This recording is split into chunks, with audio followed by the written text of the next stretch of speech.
On June 24, 2005, fire erupted at the Praxair Gas Company in St. Louis, Missouri.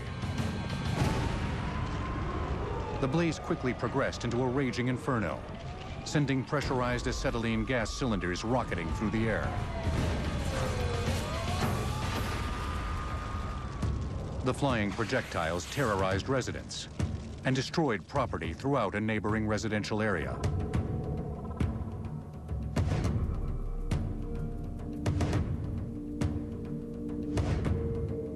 Praxair repackaged industrial gases from large bulk containers into smaller containers that were used by the local industry in St. Louis.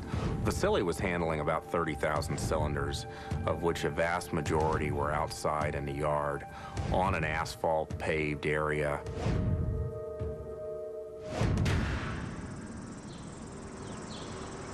On the day of the disaster, St. Louis was in the midst of a sweltering heat wave. By mid-afternoon, temperatures neared the century mark, creating a volatile environment for pressurized propylene tanks. The gas is maintained a liquid under pressure, but as you add temperature to it, the pressure increases. Adding to the heat was Praxair's asphalt yard, which drove temperatures well above ambient inside the cylinders. The amplified pressure of hot, expanding gas caused a safety pressure valve on a cylinder filled with propylene to open. The safety release device opened and allowed this highly flammable gas to vent. As the gas vented, the gas actually cools due to expansion, and little droplets of liquid form as the gas is venting, and these create a static charge which allowed a self-ignition to occur, igniting the cylinder. The fire quickly spread to adjacent cylinders, which became superheated and leaked additional flammable gas.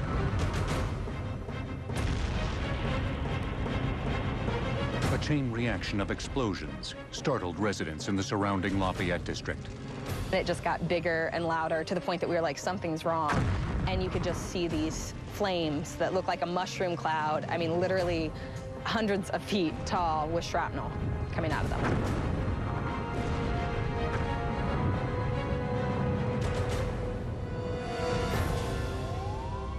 An emergency dispatch reached the St. Louis Fire Department, which quickly responded. When we came up on the scene, I would describe it as a war zone. We're seeing these pieces of metal in the street. Initially, we don't know what they are, but then they start falling down in front of us, and we realize that these are these tanks. Hundreds of tanks shot through the air, crashing through brick walls and setting cars on fire. The chaotic nature of the blaze forced firefighters to take a step back. To protect themselves, they stationed unmanned hoses on towers to douse the flames. They then shut down the highway, canceling that evening's baseball game at Busch Stadium, and began evacuating the neighborhood. Local resident Scott Edmondson nearly lost his life when a cylinder crashed through his bedroom. And this was a bedroom. I ran back here, looked for the cat, and there was a bed here. It knocked me about 3 feet down, 3, 4 feet down. These were all the bricks that came down upon the bed in the room and tore through this whole roof here. It took several hours for firefighters to extinguish the raging inferno. Luckily, no one was killed, and only a handful of residents were injured. In the days that followed, officials from the United States Chemical Safety Board began investigating the cause of the fire. They discovered that the valve on the leaking cylinder prematurely opened, a result of weak design standards associated with many gas cylinder valves. The valve operates by a spring-loaded mechanism, and there's a small disc inside the valve which covers a gas port. And as the pressure builds up under that disc, it compresses the spring and it opens. And the spring rate establishes the setting of the valve. The particular valves that are used on these cylinders tend to have a lot of variability.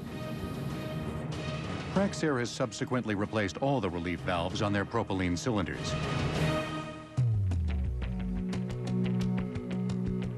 Approximately 1 year after the fire, Praxair announced plans to reopen its St. Louis facility. Residents in the Lafayette district were outraged, as some were still working to repair the damage caused by the flying cylinders. Basically, what it came down to is that it is incompatible to have a residential neighborhood and that type of industrial business right on top of each other. It came down to safety, pure and simple. The concerned residents got their wish. Soon after their announcement, Praxair changed its mind. It relocated its St. Louis facility to Illinois, in a non-residential area.